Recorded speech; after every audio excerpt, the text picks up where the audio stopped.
Hey, welcome back. I'm Dean Sprague from Melbourne Chefs, and today we're speaking to Kay Richardson from both organisations, the Big Feed and Snack Habitat. So, what the Big Feed and Snack Habitat are about is not only looking after people with dinners and such forth, but it's also about education for children with the foods that they eat. Welcome, Kay. Hey Dean, how you going? I'm fantastic. So, I guess the big question is. Um, how has 2020 treated you and your organization? Are there more people out there looking for food or looking for food education? Yeah, well, I think obviously there is, as you can imagine, the online world of food education and everyone wanting to know about how to make sourdough at home is and banana bread and whatever other baking thing there was. I mean, it's just yay for food education, I suppose. People are realizing how important food is in their daily lives, so it gives them a time to sit down and reflect. We've always promoted mindfulness when eating, so it's been an interesting thing to watch. I suppose people go full circle through um, discovering their cooking skills, cooking at home, eating too much, realizing they've put on some kilos, and then having to go around the other way. Mm-hmm. But just by way of introduction, we started all of our initiatives around food education a very long time ago now, and that was born out of my research as I did a Master of Gastronomy back in the day. Studied the history of food and wine, but I was able to concentrate on food education in its full form. It was, I think, even pre Jamie Oliver back in those days. So it was born out of a gap, I suppose, in knowledge that I had as a parent. There wasn't much information out there about how children acquired their food habits and how to, as a foodie back then, it was very important to me to, feed my children well. And of course, as every parent knows, children can be a bit finicky about their food. Just a tad. I mean, even Just a tad. as a chef, there's always going to be something not quite right. Your biggest Yeah, critics are your kids. Hey, these are yeah, too that's spicy. These are not that's spicy.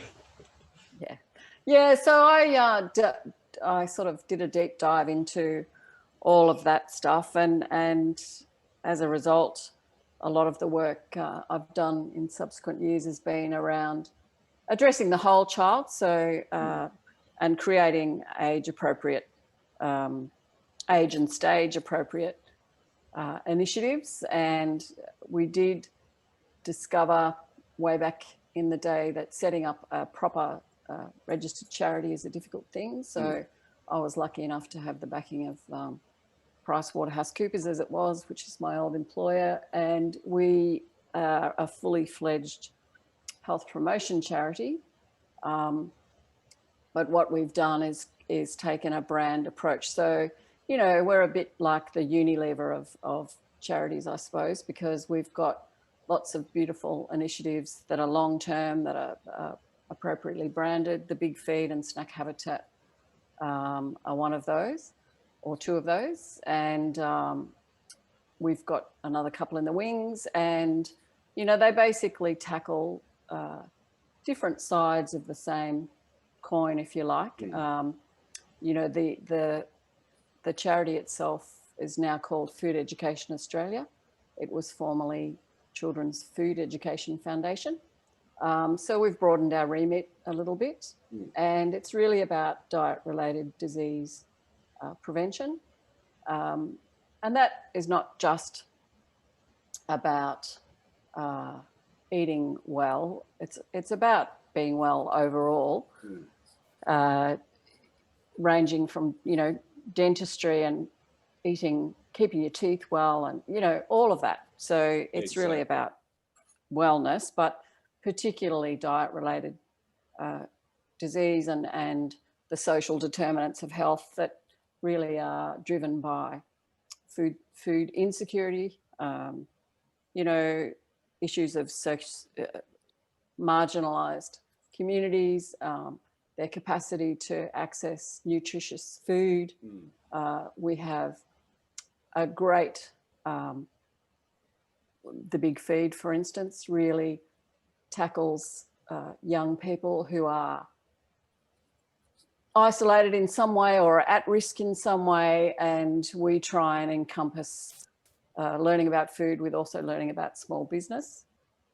So that's a very rewarding area of the work we do, and we work in collaboration with youth services and others, particularly with young mums, for instance, who can learn about food, but also learn about how they can potentially make a living. That could be setting up a market stall. It could be in a food-related way. We're not all about turning young people into baristas.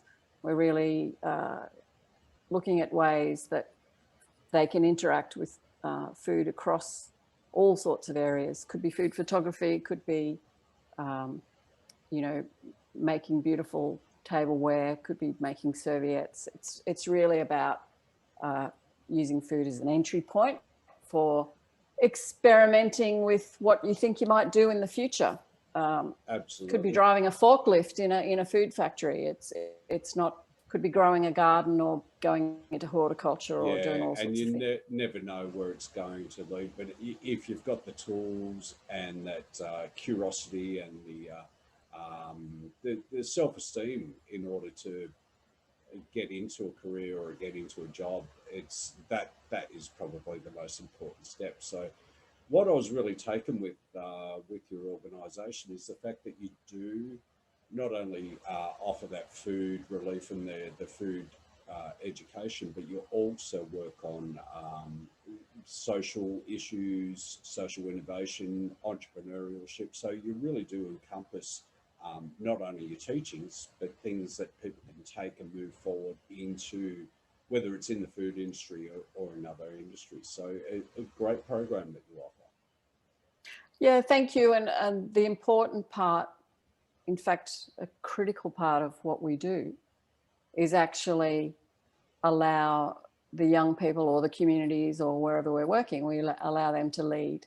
So we take a human-centered design approach to all our projects, which means that sometimes our assumptions are completely tossed in the bin, and, you know, we engage with the people we're trying to help. I mean, giving them a voice in the development of the programs is so critical to eventual outcomes. You know, we can't go in and impose what we think on a community. We need to take time to get to know who they are, what they are, and we just sort of fit ourselves into the puzzle. There are often many, many people also like us trying to assist. So we try and fit in to their existing, whatever they're doing. You know, if it's with a youth service, it may be that they've already got programs and we can just assist with creating an element. And a lot of our stuff centers around technology. You know, we were one of the very first charities to have an app back in the day. And again, using sort of food images and videos and that are self-created or created by the communities is a great way of allowing young people to teach other young people, we found is an effective way of doing things. And we take note of what's happening overseas too. So a lot of the stuff that we offer up is an opportunity to be innovative in ways of thinking. And there are lots of other people out there doing what we're doing. So we often join together as well. Yeah, fantastic. Into partnerships. That collaboration is part of the way we need to look at things. It's no longer we're jealously guarding our information. We're able to share and become better together. Yeah, absolutely. And we take our initiative to, well, both of the initiatives we've created, Snack Habitat and Big Feed, are long term. So for us, it's a commitment into the future, and the programs tend to evolve, or have tended to evolve as we've gone on. We had a lovely partnership with Melbourne-based corporate entity that created Snack Habitat. We've been to Melbourne Food and Wine, and we've worked with Art Play, which is behind Federation Square there, on initiatives for many years. And Snack Habitat, again, is targeting specifically preschool and primary aged kids. And we created the habitat part of the name very much talks to our emphasis on understanding sustainability and the world around you. So we figure that if kids can understand that their bodies are a habitat, then they'll start looking after them and trying to maintain them in an environmental sense. And that word, and snacking is a big determinant of obesity. So it's really allows us to talk about snacking, giving the kids an opportunity to taste new things, find out where their food comes from, find out the impact of their purchasing decisions, but in a kid-friendly way. Do a lot of dancing and a lot of digging in the garden with our Snack Habitat. Perfect. They're all my favourite things: food, dancing, and digging in the garden. Yeah, absolutely. And the other part to all of our things is literacy generally, but using food again as an entry point to understanding new words and singing songs and all of those other things, so that we can fit into existing programs. And we have a great food van that we've developed with Snack Habitat as well. So we've just had some solar panels refitted. So it's all about taking the message literally out on tour, which we've done up and down the East Coast whenever we get the funding. We're not government supported, so we have to put our hands up and go through the philanthropic grant funding process, which is sometimes not as no one understands, Dean. No one understands how important we are, Well, for me, I mean, we have so much knowledge now, not only about nutrition, not only about the foods that are available out there, ability to help others with their self-esteem and their confidence. But really, the most important thing is, if we're going to have a conversation about food, we have to include the younger generation. We have to bring our knowledge, filter it through, so that these kids, and when I say kids, we can talk about young university students, for example, but these kids having that knowledge will have an impact on their lives, their health, their well-being, their mental health, and certainly when it comes to obesity or diabetes and those sort of factors. So we have to educate. We do, but we have to, in our view, what we do is address the psychosocial aspects of food. So it's about the joy that food can bring. It's about how it places itself within your general life. One of my fears is that the school curriculum and is being filled up with information about nutrition and dietetics and things that are make food abstract. So what we're trying to do is actually make food normal, and the experiences that go along with that are happy and joyful, so that it can be remembered in that context, as opposed to learning about too much about nutrition. I mean, that of course has its place, but that's not our remit. No. We're not sure. We have dietitians and nutritionists that are volunteers for us and that sometimes work on our projects, but that's implicit in our offerings. It's always healthful, but we don't go in with a waggly finger and a health message based around nutrients and macronutrients and calorie counting.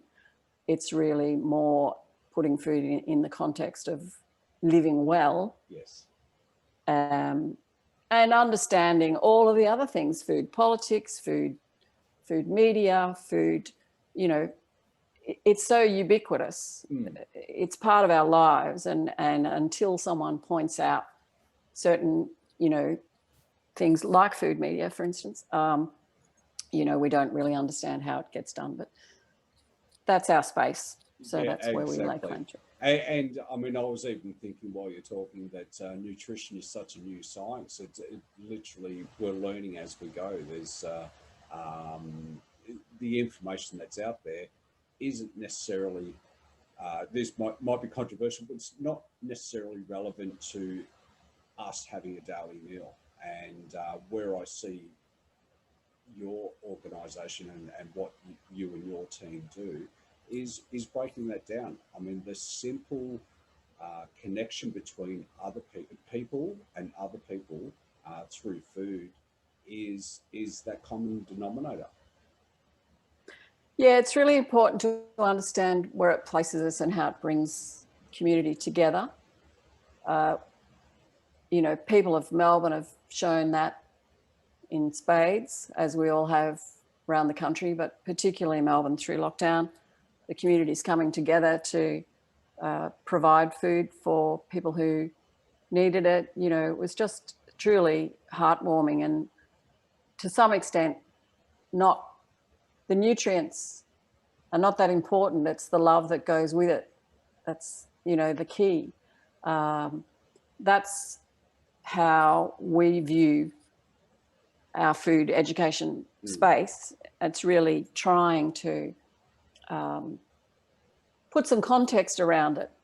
And also, one of the things that really is a worry with a focus on obesity through, you know, the COVID-19, you know, response, it will be very much, of course, aimed at reducing obesity. But what we don't want to have happen is that young kids, especially little ones, are taught to fear food and taught to diet and use that sort of terminology in there. You know, they're little. They don't need to be involved in those discussions. Yeah, they don't exactly. need to hear, you know, mums talking about the diets they're on and dads, you know, worrying about the size of their tummy. It's fear-based stuff, and it doesn't need to happen for little kids who just want to live their lives in a happy way. And that's right. I mean, that awareness at a young age is simply not there. It's only us saying, "Oh, don't eat that," or "Don't eat too many of those things," that it starts to create. Why shouldn't I do this? Or I'm going to eat more of that because I've been denied it, which could lead to other health issues, mental health issues later on in life, our relationship with our bodies. Yeah, we do have a lot of questions. We did do a lot of work with young people with cancer at one stage, and, you know, a lot of young mums talk to us, and a lot of it is fear driven. It's very sad. I've even had little ones come up to me at primary schools asking me genuinely with little tears in their eyes, will I die if I eat sugar? Yeah. You know, that's not, you don't want to have food placed in that context. And there are campaigns that are fear-based, and I get it. I get that might work with many, but it's not. My fear is that it might lead to disordered eating and distorted views about where food can sit. So we're doing our part just to make it a more, you know, a happier experience, I suppose. Absolutely. I mean, any time that you bring people together, you share food, you prepare and serve food with love, understanding, compassion, that kind of energy will actually be transferred to the people in the room, to the people outside of the room. And yeah, it doesn't really matter if it's not as nutritionally dense as it could be, the fact that you bring people together, they're relating to food, and I guess um, the simple joy of preparation and serving and eating together is one of the most critical factors. Yeah, it is. And look, that's not to say that nutrition is not important. I think what we do is we're just not overt about it. We don't make it the centerpiece. No. We'd rather talk about, growing food in the garden and encouraging more butterflies and bees, or understanding how to market and package food. You soon get a learning. You get learning and understanding as soon as you put someone in a position where they've got to think deeply about Yes. what choices they're making. And for us, it's about giving little ones and big ones and families, everybody, the information they can that will allow a more informed choice, and the ability to cut through some of the noise and the untruths that are potentially out there. Yeah, Dare I that's say right. fake news, but Yeah, yeah. Well, that's a term that's going to live with us for some time. But oh you're yes. exactly right. There is so much information out there that a person can be quite overwhelmed.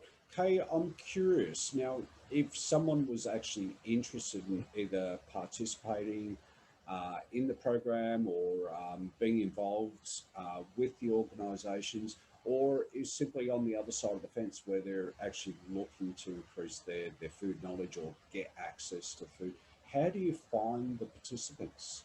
Are they referred to you, for example? Or? Look, many of us, it's us reaching out in many ways. We have a small core, well, obviously we have a board because we're a formal charity, but then we have a core group of volunteers. We've got a lovely Facebook group of volunteers, which I've been, hello everybody, I've been a bit quiet on lately. But we tap groups on the shoulders, Yeah. particularly if we see someone out there. I'm personally active on social media, as are our couple of volunteers. So, we if someone's doing good things, we'll tap on the shoulder and say, can we join in? We're currently in the process in New South Wales of trying to gather together a partnership to work with bushfire impacted communities around their food security and food resilience. And that will cover, cooking with kids, having fun, growing food, and teaching volunteers how to cook for large groups of firefighters, and maybe even getting the firefighters involved in figuring out how they can eat better when there's a fire raging around them, and also for mental health, all of those things. Yes. So, yeah. We get in, and quite often I get beautiful emails, and, I'm on LinkedIn, and we've got plenty of social media channels out there. So for us, it's about partnerships. We're not big enough to, we're not big enough to, we have done things nationwide, but we do them quite often online. And we also support others in doing what we're doing. So we're lucky enough to be in a position to auspice others, which means that if you're an individual and you're doing something in your community, or even you're a small company, we can help access those larger grant funds that are out there and assist in that way. So that's really helpful, we've found, for some people who are, tiny, maybe individuals, and they can't get access to some of those grant funds. So we can help that in that way too. Fantastic. I mean, what we've realised particularly over the last few months, is that things aren't as secure as we once thought, and the demonstration that things can disappear all of a sudden will certainly lead to issues moving forward. But everyone is asking that question of, where is my food coming from, and importantly, what's it doing to my body? Are there any events coming up? Any big feed events coming up over the next couple of months? Well, no, in terms of, we've got online happenings. We're just rebuilding our website at the moment, and we are about to launch our online training.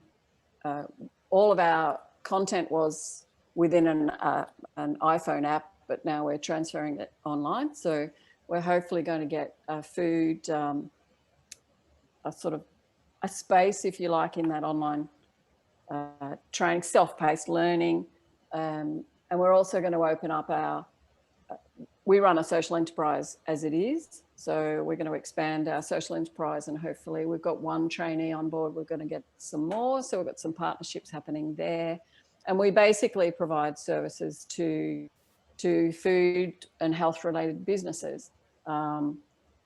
It's a really quite a it allows us to, if you like, peddle what we preach in a way. Absolutely. Because and it could actually connect the dots. Yeah, absolutely. Connecting the dots are all about that. Yeah, fantastic. Yeah, and our social enterprise will then offer an online store. So the call out will go out soon for product that we can place in our store, and hopefully then we can help other groups and young people if they're creating something that can go on our platform, just like it can go on Etsy or Facebook or all of those other selling platforms. We can assist other social enterprises to further their cause as well. We're all walking along the same path. Exactly. Australia's not that big in the context of population, even though it feels like it sometimes, but we're all in the same. We want to help every other food related social enterprise, if we can, to get a foothold. So that's the next stage for the big feed. And of course, if we are successful in our funding quests, you might see us across some of those areas that were fire ravaged in the past, and with a big happy food education experience, hopefully. Good. Well, Kate, thank you so much for your time, and I'm absolutely fascinated by the work that you do, and I know that there's a lot more happening underneath the surface on what it appears. So I'm really looking forward to seeing how the channels and the programs that you're putting out there are adapted more and more.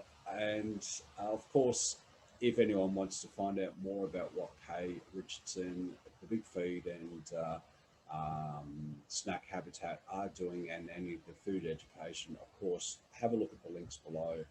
And thank you, Kay. Pleasure. Thanks so much for finding us. Don't stop doing what you're doing.